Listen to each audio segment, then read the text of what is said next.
Did you know that in medieval Europe, a single fungus could wipe out up to 20% of a community in one outbreak? Ergotism, known as St. Anthony's fire.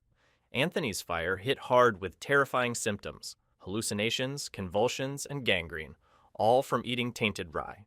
It wasn't just a sickness, it sparked chaos that changed history, even fueling witch hunts. Modern comforts shield us from such horrors, but how did this forgotten plague shape the past? We're using cutting-edge forensics to uncover the truth. Stick around to see how a tiny organism turned lives upside down. Let's zero in on the chilling riddle behind this medieval terror known as St. Anthony's fire. Imagine living in a time when your next meal could turn into a descent into madness or worse. This wasn't just a random plague, it was a mystery that baffled entire communities, leaving them grasping for answers in a world without science or medicine. You wouldn't believe the sheer panic it caused, and we're about to unpack why. Picture yourself in a 10th century European village where rye bread is your lifeline. You're a peasant, barely getting by, and rye is the only thing keeping hunger at bay. It's tough, it's cheap, and it grows even in lousy soil. But this year, something's off with the harvest. The grain has weird, dark spots, but your stomach's growling too loud to care. You grind it, bake it, and feed your kids, not knowing you've just invited a nightmare into your home. Soon, things take a horrifying turn. Your neighbor starts screaming about demons in the shadows, his body jerking like he's lost control. Down the road, someone's fingers are turning black, the flesh rotting right before their eyes. You're watching limbs wither and fall off, with no clue what's happening. Is this a curse? Divine punishment? In a time with no doctors or explanations, fear takes over, spreading faster than the symptoms through your village. Here's a creepy bit of truth. This wasn't witchcraft or angry gods. It was a tiny fungus called Claviceps purpurea, hiding in the rye. This little menace turns your daily bread into poison, and you'd never spot it without a close look. Just dark lumps blending into the grain. Back then, there were no food safety rules, no way to test what you ate. Every bite was a gamble, and losing meant a fate worse than hunger. The science behind it is just as grim. This fungus pumps out chemicals called alkaloids that wreak havoc on your body. There are two kinds of ergotism, and both are brutal. Convulsive ergotism messes with your brain, making you twitch, shake, and see things that aren't there. Gangrenous ergotism cuts blood flow to your limbs, causing unbearable pain and rot until parts of you just die off. You're either losing your grip on reality or losing your body, sometimes both. Imagine biting into a loaf, expecting relief from an empty stomach, only to end up writhing in agony hours later. Your legs burn like they're on fire, or you're staring at the wall convinced monsters are coming for you. This wasn't one person's horror story. Whole towns lived through this hell. Families could only watch as loved ones suffered, helpless and clueless about the cause. History gives us some haunting snapshots. As far back as 857 AD in the Rhine Valley, people described a strange fire in their limbs, with thousands hit by pain and bizarre behavior. It wasn't a fluke. Outbreaks kept happening over centuries, like in Aquitaine in 994 AD, where the terror was so bad it birthed the Order of St. Anthony to care for victims. How did people keep going with this shadow over them? So, what made this tiny fungus such a devastating force? And how did it scar more than just bodies? It's a question that takes us beyond personal suffering to something even bigger. Let's look closer at how something as basic as bread became a source of unimaginable dread. Let's zero in on the terrifying reality of how your everyday loaf could become a death sentence in medieval times. We're talking about a phenomenon so grim it's hard to wrap your head around: when bread turned deadly. You'd think something as basic as food would be a safe bet. But for countless folks back then, every bite was a roll of the dice. A tiny fungus turned their lifeline into a silent killer, and they didn't even know what was hitting them. Modern food safety would have been a game changer. But in those days, you ate what was in front of you and hoped for the best. In the muddy fields of rural Europe, rye was the backbone of survival, especially for the poor who couldn't dream of wheat or anything richer. It grew in crummy soil and shrugged off brutal weather, making it the go-to for peasants barely scraping by. But here's the nasty twist. Rye was also the perfect host for a hidden enemy. This wasn't just about a bad crop ruining your day. It was a setup for catastrophe. You'd slice into a fresh loaf thinking you're golden, only to find out later you've just poisoned yourself and everyone at your table. Now, toss in the kind of weather these people dealt with. Cool, damp springs and summers in places like northern France or Germany were great for growing rye, but they were also a paradise for the ergot fungus. Those soggy conditions let this menace bloom, turning innocent grain into a toxic trap. You wouldn't spot the danger until the bread was baked and you were already chewing. By then, the damage was done, waiting to unleash chaos with every mouthful you swallowed. Imagine you're a medieval farmer, bone-tired after hauling in your rye harvest. It looks mostly fine, except for some weird dark lumps mixed in with the grain. Those are sclerotia, the ergot fungus's deadly signature, loaded with chemicals that can wreck you. You've got no clue, so you grind it up, bake your loaf, and pass it around to your hungry family. Hours later, your quiet evening turns into a living nightmare as the first symptoms creep in, and there's no way out. Here's how vicious those chemicals, called alkaloids, could get. Some, like ergotamine, clamp down on your blood vessels, cutting off flow to your hands or feet until gangrene sets in. Your own flesh rotting while you're still breathing. Others, like lysergic acid, mess with your head, dragging you into a storm of hallucinations and terror. This isn't a mild tummy ache. It's a full assault on your body and mind from something as ordinary as bread. One bite could leave your legs burning like they're ablaze, or have you seeing monsters in the dark corners of your hut. History paints a brutal picture of just how bad it got. In 994 AD, in Aquitaine, now part of France, thousands were struck with symptoms so awful they thought the end was near. Limbs felt like they were on fire, some rotting off entirely, while others ranted about demons in their visions. Whole villages froze in fear and agony, with no idea why. And this wasn't a one-off. Wet seasons brought this horror back again and again, a curse they couldn't escape. So, when your very survival turned against you, who or what could you blame for such unexplainable torment? It's a question that pushed people into a frenzy, desperate for answers in a world that made no sense. Stick with me as we uncover where that desperation led. Let's unpack how that raw fear and confusion twisted into something even darker, blaming witches and demons for the horrors of ergotism. It's hard to grasp just how quickly a tiny fungus in your bread could turn your village into a battleground of suspicion.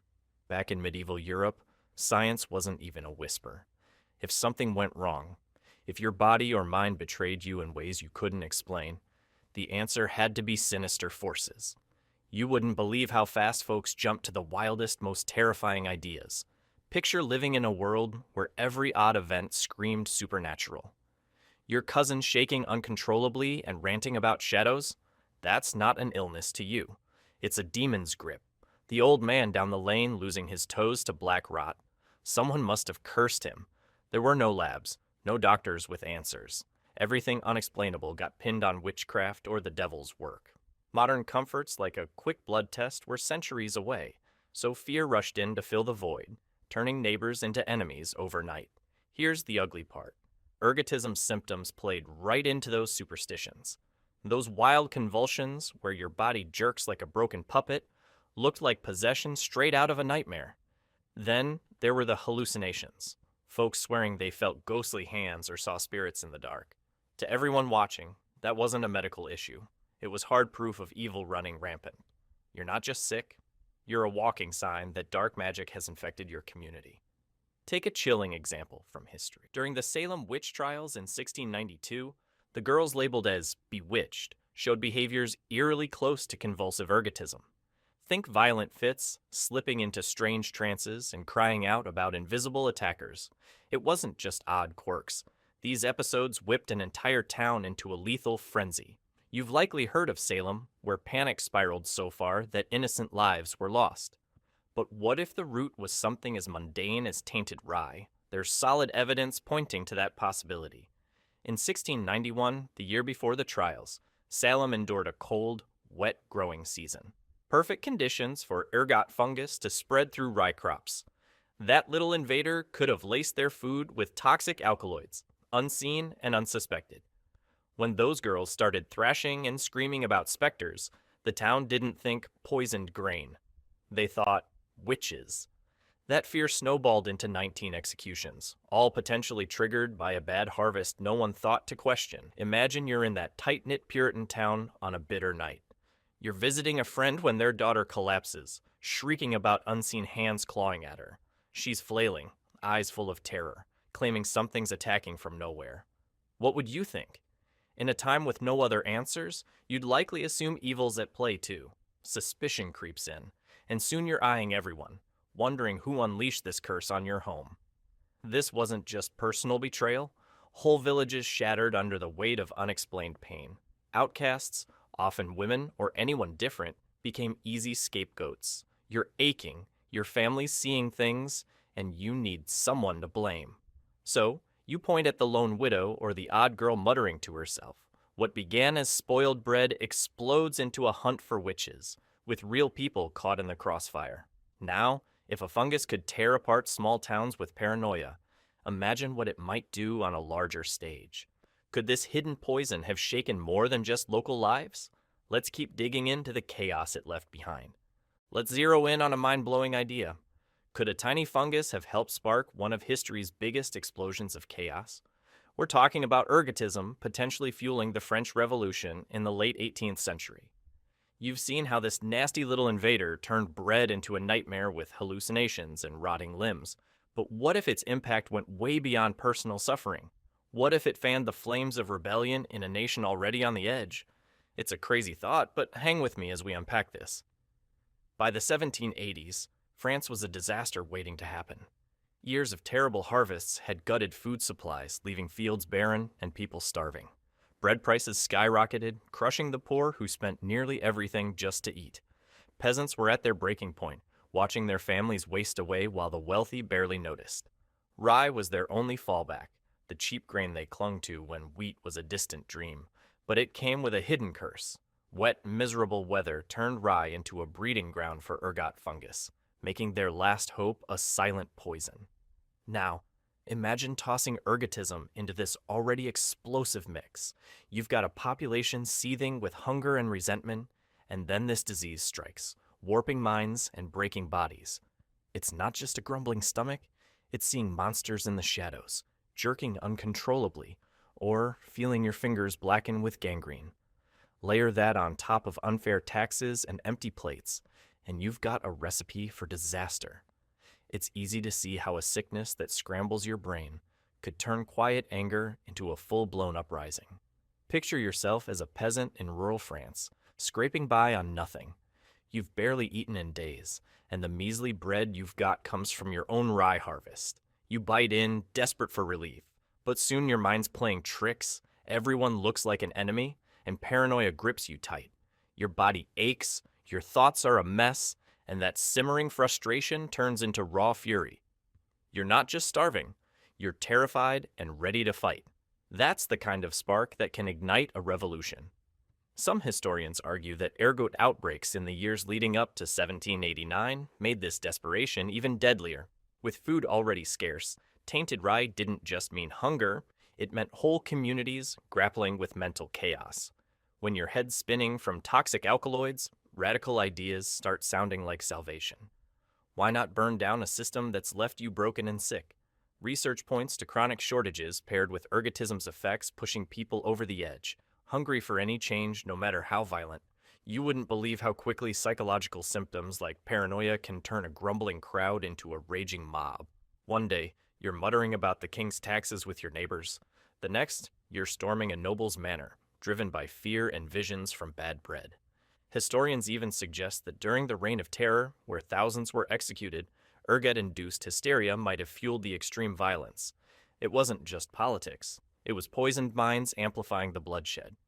Looking at earlier outbreaks, like one in southern France in 1722, you see how ergotism deepened economic misery. Mass suffering struck during bad harvest years, with entire towns reeling from starvation and disease. Pain and fear made people question why they suffered while others didn't. That same pattern likely replayed in the 1780s, adding one final shove to a society teetering on collapse. So, how did humanity eventually break free from this ancient curse?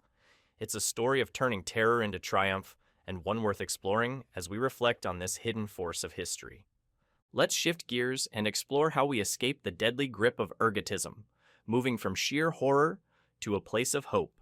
You've seen the terror St. Anthony's fire unleashed: hallucinations, decaying limbs, and villages torn apart by fear. For centuries, this fungus struck without mercy, thriving in damp fields of rye while people ate their bread and braced for the worst. Back then, there was no defense, just blind luck. But now, we've turned the tables, and you wouldn't believe the clever ways we've outsmarted this ancient killer. Think about how long ergotism lurked, striking even into modern times. As late as 1951, in the French town of Pont-Saint-Esprit, over 200 people relived history's nightmare after eating tainted bread. They saw monsters, some leapt from windows in terror, and 5 didn't survive. Dozens ended up in hospitals, lost in delusions. It was a brutal wake-up call that this old threat hadn't fully faded. Wet weather had slipped the fungus into the grain, and with no safety nets, chaos erupted. That incident showed we couldn't just ignore the past. Here's a bit of good news to lift the mood. Mass outbreaks are almost history now, thanks to smart farming. Modern tactics like crop rotation throw a wrench in the fungus's plans. Farmers don't stick to rye in one field forever. They mix in other crops, cutting off ergot's chance to settle in. On top of that, scientists have developed grain strains that fight back. These tougher rye and wheat varieties either block the fungus or keep it from spreading, so a single infection doesn't wipe out everything. It's a lifeline medieval folks could only dream of. The wins don't stop there. Research shows we've cut ergot's power with tools beyond better crops. Fungicides sprayed during growing seasons act like a barrier, especially in those cool, wet regions where ergot thrives. Then there's strict food safety. Governments and groups like the World Health Organization demand grain testing for toxic alkaloids. If a batch doesn't pass, it's gone before it reaches you. Modern comforts like these mean your sandwich isn't a gamble, something that would have stunned anyone from the Middle Ages. Imagine picking up bread at the store without a second thought. You don't worry about seeing demons or losing a limb because it's already been cleaned and checked. Seed cleaning machines strip out ergot's dark lumps before planting even starts. At mills, inspectors run tight tests to catch any issues early. If something's off, it never hits the shelves. Compare that to eating whatever you harvested, praying it wouldn't end you. It's a level of trust we often take for granted. Still, the threat isn't entirely dead. Small outbreaks creep up in areas with outdated farming or less tech. Where grain isn't tested as strictly, a bad crop can slip through. But here's the difference. Global awareness and fast response stop most problems cold. Public health teams track food risks and jump in if trouble brews. They teach farmers and locals safe habits, so even if ergot appears, it rarely explodes into past-level chaos. It's a safety net unimaginable centuries ago. As we've built these defenses against an old plague, it's worth pausing to reflect on what this journey reveals. History's shadows often hold warnings we can't afford to ignore, especially when nature still has tricks up its sleeve. Let's wrap up with a deeper look at why this story resonates even in our protected world. Let's cap this off with a final thought on why ergotism's dark legacy still hits home. Modern comforts keep us safe from such plagues, but history proves a tiny organism can shatter society. From hallucinations to revolutions, ergotism shows that small threats can topple empires. Think about today's risks. Could something unseen spiral out of control again? Health and power are linked tighter than you'd guess. If this story surprised you, subscribe for more deep dives into how small forces shaped big history. Hit that like button and tell us, how would you respond to a hidden threat in your daily food?